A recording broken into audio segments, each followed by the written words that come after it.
locally, we are live on Facebook. We are celebrating our book launch today. And the idea behind this video is we want to give everybody a taste of what's in the book.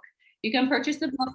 There is a link in the description to purchase it for $1.99 today and help us get to #1 bestseller in every category. We're in family travel, Caribbean travel, Asian travel, Central South American travel. We have stories from all over the world. We're going to start with Kristin because she's actually teaching in Colombia right now. Kristin, do you want to read a little bit from your chapter? Her chapter was Overcoming Anxiety in the Amazon. Yeah.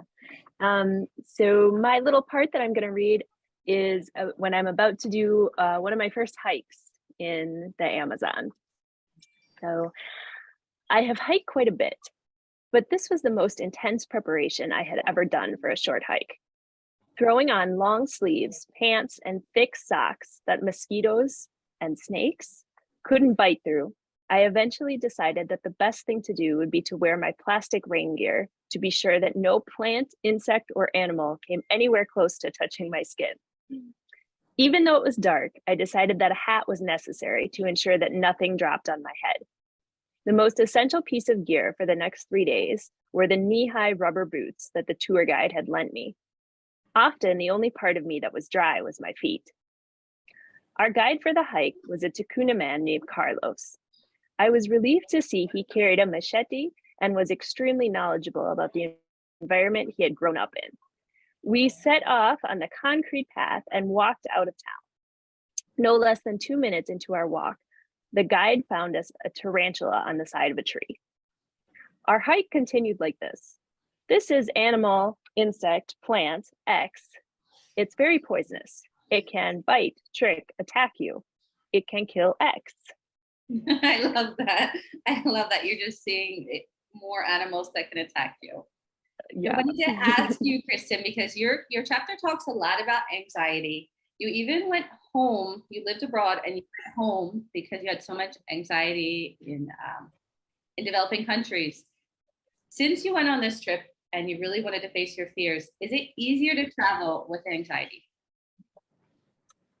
I think every little, every trip you take and every step you take makes it a little bit easier. Mm-hmm. I think it's important to kind of know how you're doing before you take the trip and make sure that you're in a good place.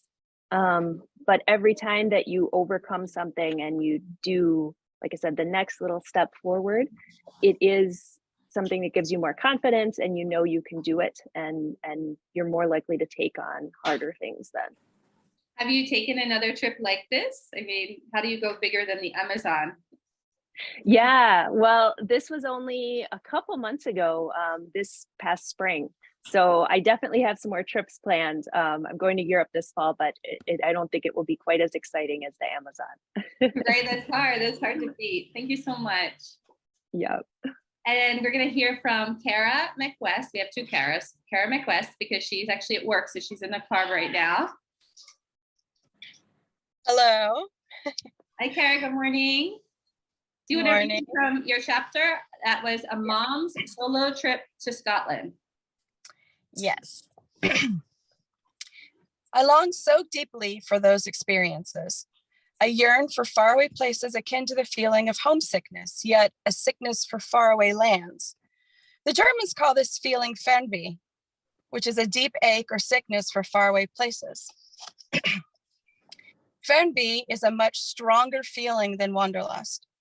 When I consider adding items to my bucket list, I think about how I might feel on my deathbed if I never had that experience. So if my chest tightens and my throat closes and tears sting my eyes, I write it down in my little 3x5 inch spiral purchased explicitly for my bucket list. Nothing else is written in it. I just realized I've been saying that word in my head wrong the entire time. I've been saying Fernweh.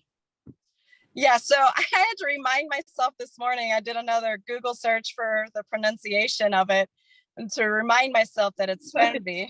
I know, I was like, oh my God, I've been saying it to myself. I wanted to ask you, because you went on a trip to Scotland, you're a single mom, you went by yourself, which is the dream, right? The dream, a mom trip by yourself. Would you do that again? Would you take a trip without your daughter? Have you had the chance to do it again? I would do it again. I have not had the opportunity yet. We've been, my trip to Scotland by myself was in 2019. And so with obviously COVID, everyone's had trouble traveling. But this summer, Michaela and I visited 3 different countries. We went to Canada, the Bahamas, and Jamaica. We've gone on lots of adventures together. I am incredibly grateful for my family and friends who support me, so I am able to do some things by myself. But I do have that circle of people that I can trust to take care of my little 5-year-old now. She was only 2 at the time when I left. So, coordinating public school and after school care and extracurriculars to be able to go on a trip by myself is an ordeal. So I have to make sure that it is something that is worth all of that planning, as well as being away for her. I was going to go to Bali with a friend in November, but it didn't quite work out. My friend is still going to Bali. She is doing a solo trip now since she's decided to just go anyway. She so should. Yes, definitely. Where would you I'm sorry? Where's worth it? Anything on my bucket list. I have 48 items on my bucket list. You have 48? Yes. So I'm serious. I don't know if anybody truly understands how important travel is to me. So like, I really want to see Machu Picchu, but it's not on my bucket list. You know what I mean? It would be amazing to see it, but I don't have that longing, that fanbase to go there. Yeah, you know what I mean? So Tanzania would be worth it, although I would really like to take my daughter with me to that. But if I did Greece by myself, to be able to experience more of an adult experience without having to entertain a 5-year-old or 6-year-old. That's a great segment. We actually have a chapter from Greece, and she did go by herself as a single mom too. Oh, awesome. Yes. Yeah. Let me keep going. We have Dawn. Dawn came in, and Dawn went to North Korea, which is like, I mean, that's like beyond the bucket list because nobody gets into North Korea. Dawn, are you here? There we go. Can you hear me? Yes. Hi. Hello. Do you want to read from your chapter, The Koreas? Sure. And it's nice to meet all you guys. I see some of you on Facebook. It's very lovely to be part of this. Thank you, Sara, so much for tirelessly working on this project. My pleasure. Well, it's my pleasure too. So, okay. Here we go. I have recounted this story a myriad of times. I say the same thing every time. Going to North Korea was like getting in a time machine and traveling back to the 1950s, I presume. The outdated clothes, the bicycles with front-mounted baskets, the crisscrossing power lines, the dilapidated buildings, the eerie silence. It was dull and drab and devoid of color. The only color besides concrete gray to be found were the countless propaganda posters covering the walls and buildings. Living in South Korea is like living in the future. Everything is high tech and everything is fast-paced. Rarely a day went by that I did not almost get hit by a scooter while walking down the sidewalk in the South. Everything is illuminated, vibrant, and dynamic. The energy is palpable. I love that comparison. In your chapter, you talk about going to North Korea and how many rules there were.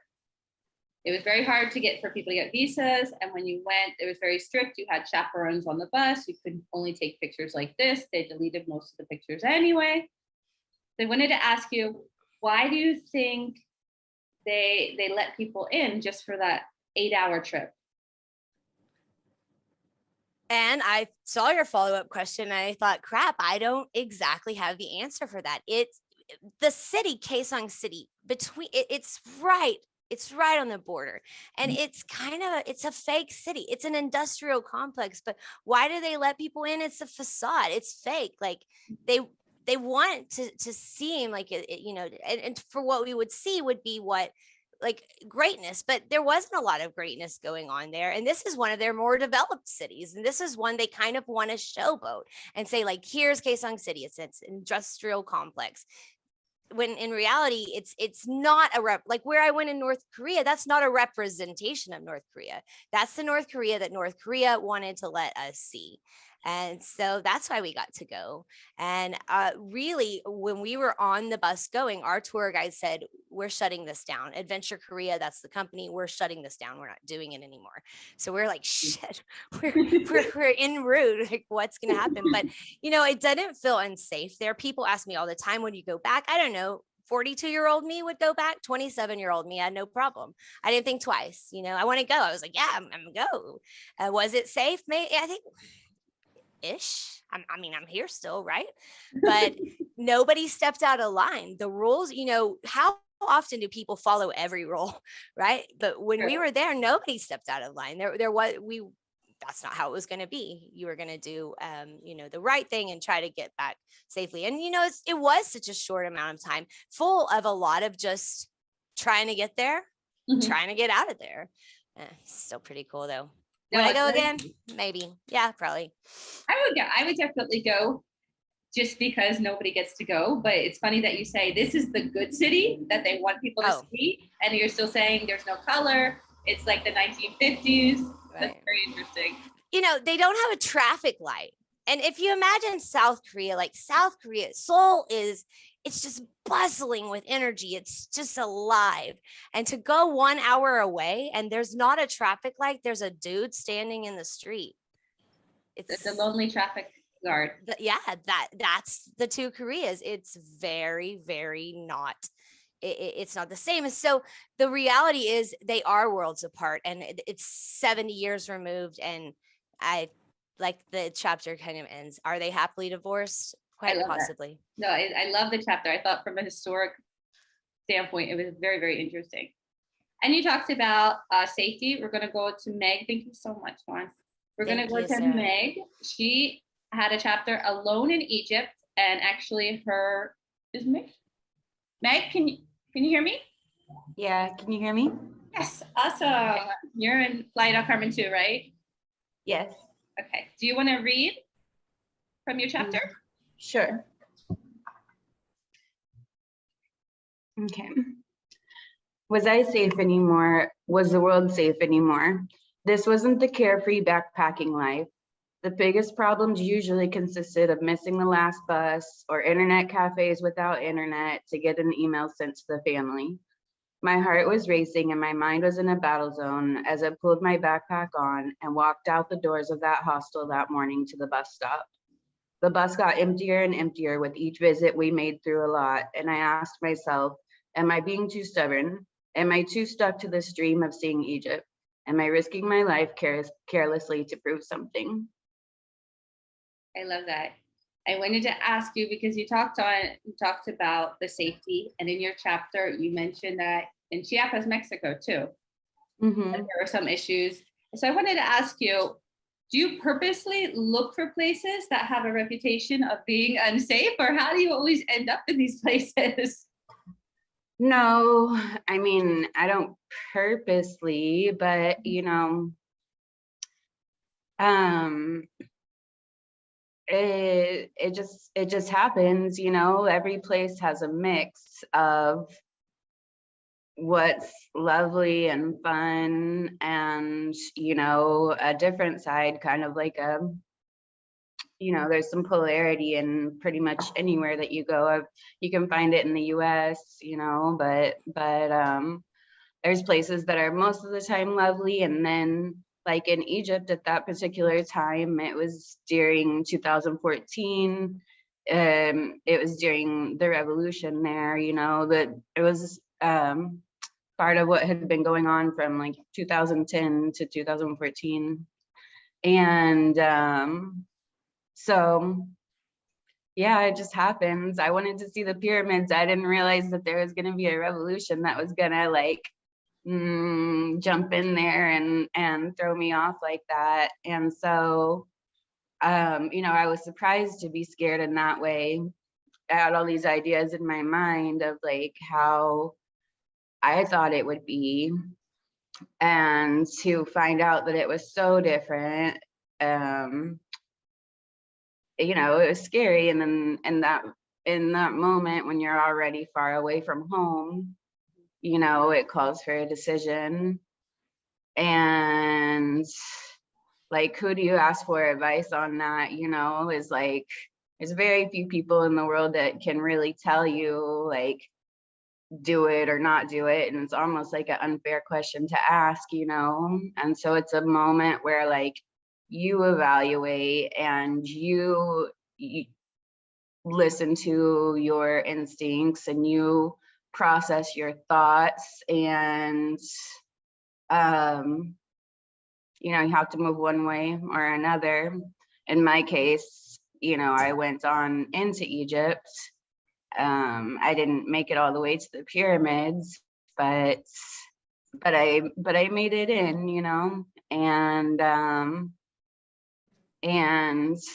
the funniest part was that all of that fear about like if I was going to be safe or not there was basically based on the news and people's hype around me, you know. Mm-hmm. And so that was also equally eye-opening to me. Like sometimes you go places thinking that they're gonna be crazy and like you got to be ready for anything, and like I was, but it wasn't necessary, you know. It was like that was all just what was floating around in the world as far as what was happening in the news and whatnot, and that it wasn't safe for females, especially female travelers, especially. And like I was treated so kindly there. I never had those type of concerns ever. It was like the opposite. I felt respected there. And so, but I would never have known that without actually finding out for myself, you know. I love that you say that, because if we listen to the news, no one would leave the house. Mm-hmm. Never go anywhere. Right. No. Thank you so much, Meg. Let's hear from Rebecca. Rebecca, are you here? I am here. Hello, Rebecca. I love that what you have the map behind you.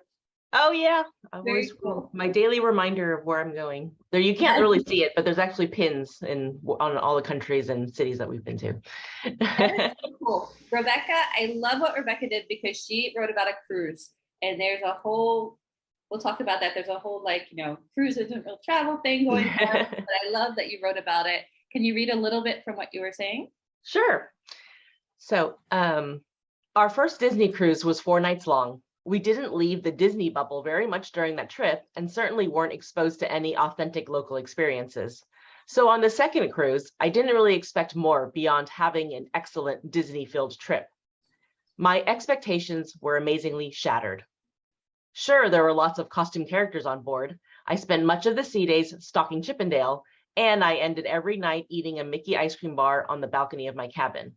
But it is where that beautiful ship took us that sent me down a path that would change my life. Awesome. I love that you talked a lot in your chapter about the mindset of what real travel is. So I wanted to ask you about that. What do you say to people who say that a cruise isn't real travel, or that if you go to Cancun and all inclusive, it's not real travel? Sure. So whenever I hear someone say something like that, I think about this quote that I saw. It's by, I think he's an actor, but his name is Danny Kaye. And that quote was, to travel is to take a journey into yourself. And so whether a person is spending like a long weekend at a lake or summer backpacking all over Europe, it's still a journey to them, right? So what gives any of us the right to judge someone else's journey? And I think being brave enough to like start a journey somewhere else, whether it's to either grow as a person or like, you know, if you go to a Cancun all-inclusive, you're taking care of yourself, right? As long as you sort of have that mentality of you want to expand your world outside of your daily life, I think that's what real travel is.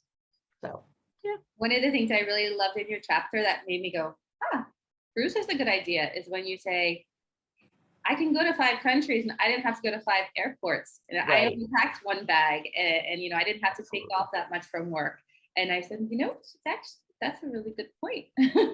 Yeah, that's one of the things that we love about cruising so much is it's like a floating hotel. So that's the way we think about it is, you know, you go somewhere, you get to visit a place, and then while you're sleeping, your hotel relocates to a different place. Waking up to a new country. And then you wake up to a new place. So yeah, that's what, and you know, honestly, one of the things that we hate doing, my husband and I, that's who I travel with the most is we hate packing and unpacking and going to airports and waiting around at airports. So yeah, that's one of the things that we love about it. And it's sort of it streamlines that whole travel experience for us.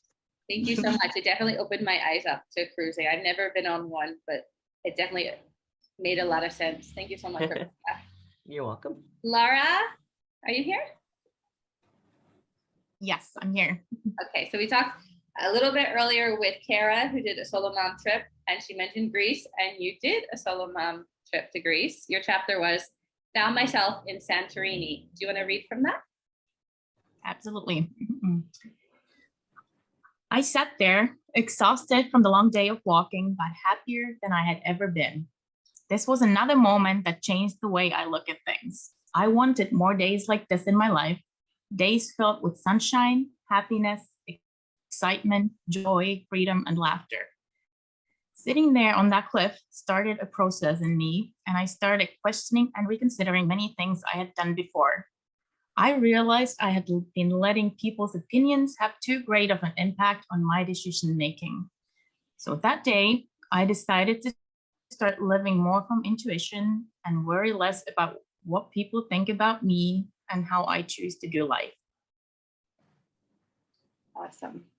In your chapter, you really spend a lot of time describing your life as a single mom and you know, just washing people's clothes and making food, and it all starts again the next day. There's no break, and really getting burnt out on that life. And I wanted to ask you, what is your life like now? You still have 3 little kids, but are you still doing that routine every day? No, I'm not. I mean, yes, I am, but not. Not in the same way. So? I'm currently in a place where I get to enjoy time for myself as well, a lot more than I used to. I have a bit of a different situation. My ex-husband lives in the States and I live in Finland. So I was alone with my kids for 8 years and like really alone. I have 3 little boys. They are 9, 11, and 12 today. So they were little, and it was a lot of work. And it was a chaos. I can't remember anything. It's like a 5-year period of time that I know what the hell happened actually. And today they are old enough to actually be spending time away from me. They are currently staying with their dad in the States for 6 months. And they come back home to me for 6. We're kind of trying to arrange things so that they can spend half of their time with me, half of their time with their dad. And I'm actually visiting them right now in the States because I have the freedom to do so. I quit my job last year. I was working in a restaurant. Things got crazy with COVID. I decided that that's not something I want to be doing anymore.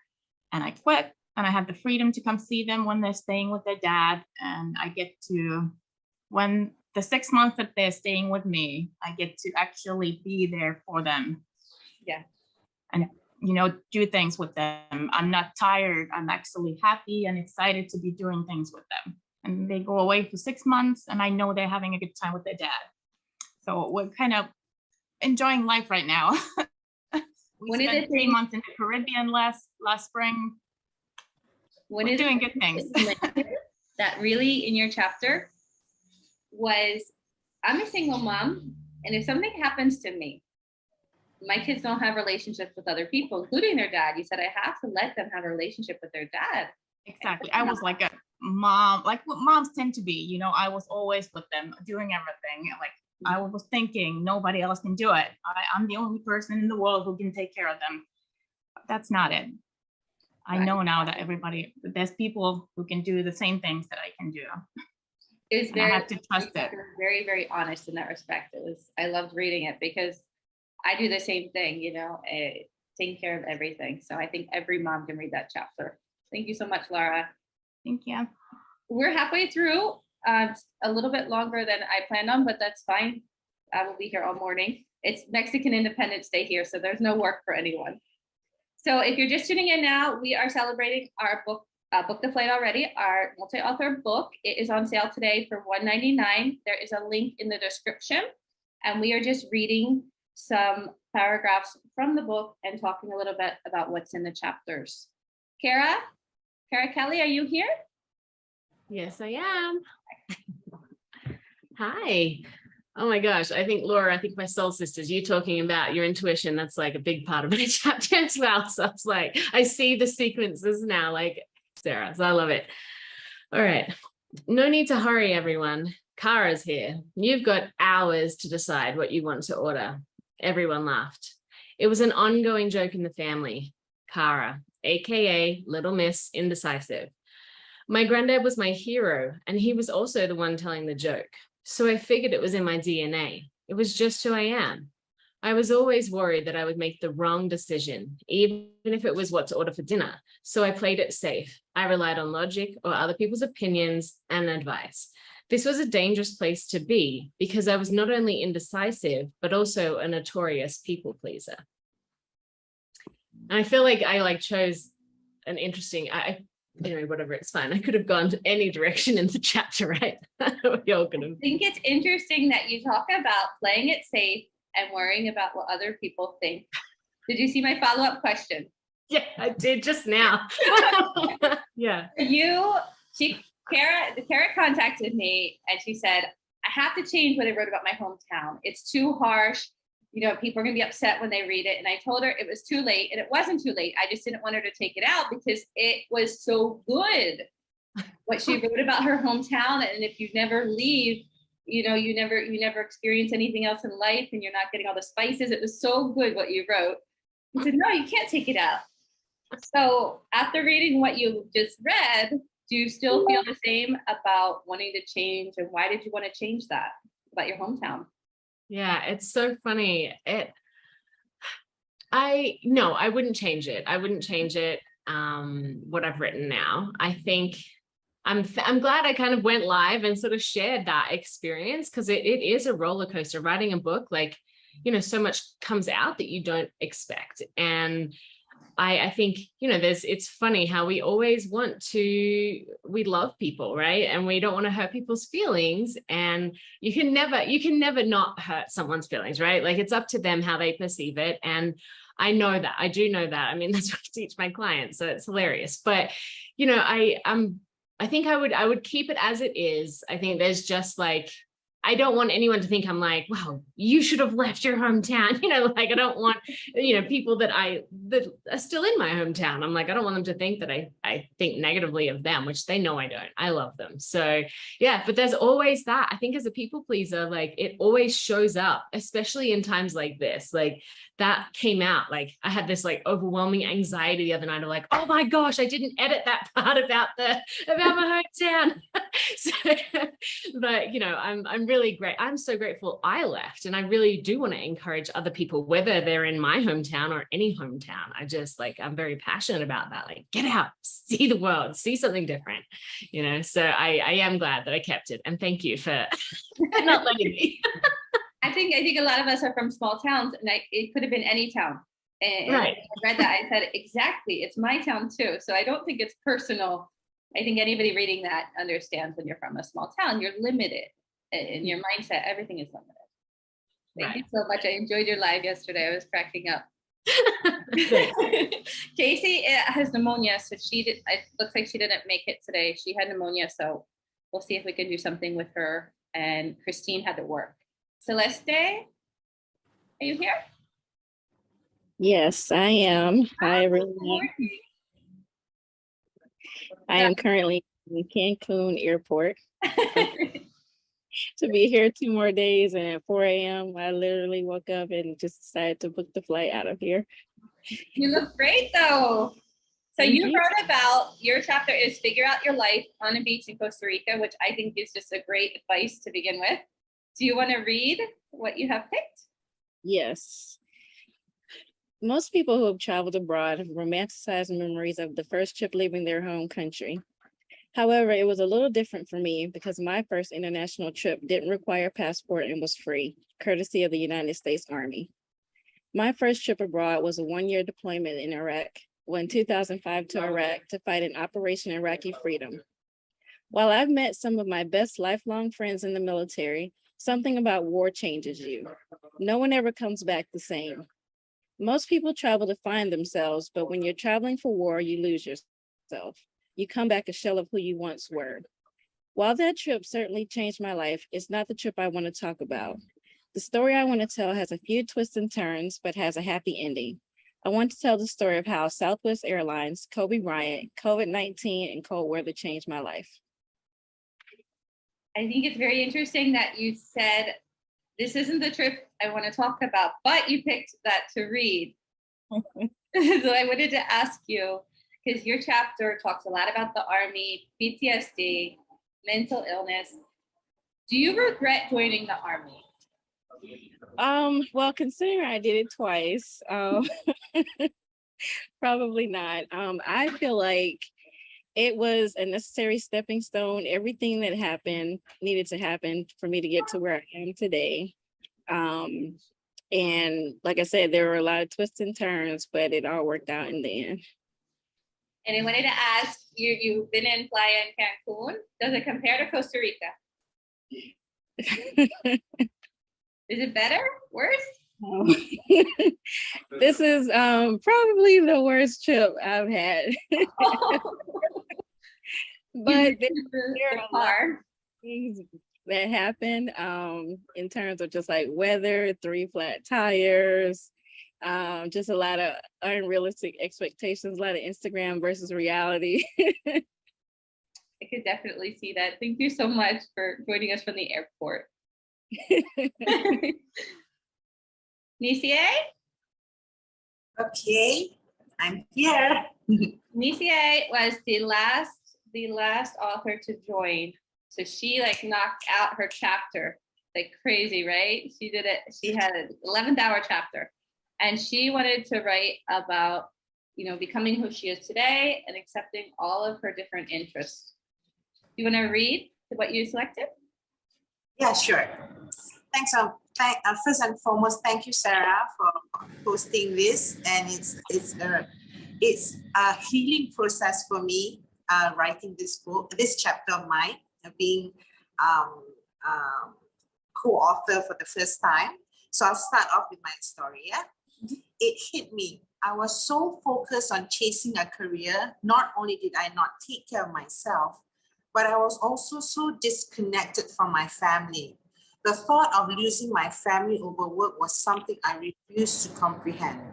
No matter how good you are at work, you are replaceable. No matter how bad you are as a mother, you are not replaceable. The haunting voice in my heart speaks again. That was the turning point. It's such a good point. You're replaceable at work. You're not replaceable as a mom. So you were working in the corporate world, typical, working all the time. You said you never saw your child. You were a stranger to your child, and obviously not happy with that. What advice do you have for women who are living that life? Okay, when I was in the corporate world, it's not that I wasn't happy, nor I was sad. It's more of I wasn't fulfilled as a person. I mean, career-wise, yes, I think I did my very best. I did all the things that I need to do. But the other side of my life, where my connection with myself, with my people around me, with my family, was at that time needed fixing. So I couldn't juggle both. And my work did not allow me to do that because most of the things was happening revolving around my work. So I had to leave the corporate world to really find out what can I do, or who am I as a person. I was going through that identity crisis where I'm not sure who I am and such. So my advice to whoever that's going through similar to what I went through is that you don't have to quit your corporate job just because I did, because our journey is all different. It so happened at that point of time that was the best solution for me. And I'm very glad I did that, because I was walking into an unknown journey, and I thought that, oh my God, can I do this? Will this be? I was going through an uncomfortable situation, which I'm not sure what's going to happen next. So when I walked through that, and it became better. I mean, it's something that I didn't expect that would happen to me. So my advice is to those who are going through this is really assess what you really want. I mean, you know, as much as you want to be in the work and you know, pay bills and stuff, you really need to know what's your passion, what you really love. Don't stop doing the things you love just because you have a commitment to the family, to yourself, or to paying bills. So just go ahead, you know, you make some mistakes, you will learn about yourself, but just go on and, you know, do the things that you love. Are you doing what you love now? Yes, definitely. I mean, it's like inside my book, I was telling about my story where I didn't even know that I was a multi-potentialite mama, which it means I have many interests. Like when I was in corporate, I was specialized in corporate communication. But as a multi-potentialite mom, I was interested in so many things, and I had to exercise everything that I love. Like I like to do photography, writing, designing, creating content, teaching, coaching on brand narratives, and you know, it's something that I needed to do everything, but at a limitation of time, because you know, if you do everything, you will be burned out. So we need to know the you know, when to set boundaries and when to break the boundaries. Break boundaries in terms of creativity, but set the boundaries so that you don't get burned out. I think having a lot of interest goes very, very well with travel, because when you travel, you get to do all the tours, you get to see this, you get to meet people. Yes. It goes well together. Yeah, exactly. Yeah. Okay. And can you help me out with mine, please, Nizie? Okay. All right. Hang on. Yeah. Okay. Hold on. Okay.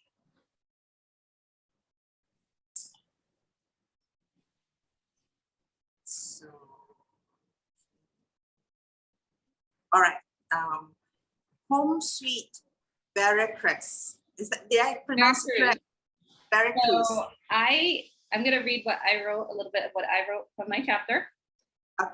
Because I moved twice to Guadalajara and Mexico City in a short period of time, I needed even more money. I needed to work as much as possible as an English teacher.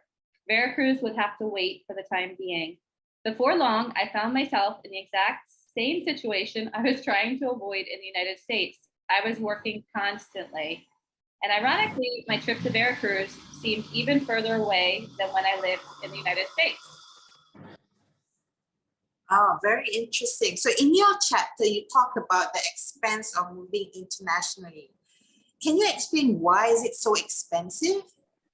So I moved 3 times internationally, and I think the most expensive things, it's not the stuff that you think about, right? Yeah, you have to buy the refrigerator, you have to buy the stove and your furniture.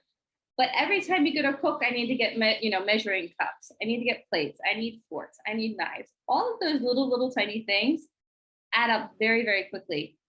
And also in Latin America, things like computers and electronics are more expensive than in the States. I was not prepared for that at all. Not at all. Thank you all, ladies. Thank you so much for joining me this morning. I'm so excited. Are you excited? Oh yeah. Yes. Scared, nervous, excited? Absolutely. Okay. So we are going to be posting throughout the day, and we are going to just be getting the word out about the book so that we can hit #1. We are listed in 10 categories. I want to hit #1 in every single category, and I know that we can. Yay. Congratulations, everybody. I will see you on Facebook and on social media. Thank you so much, Sarah. You're welcome. My pleasure. Bye. All of your chapters. Nice to meet you all. Nice to meet you guys.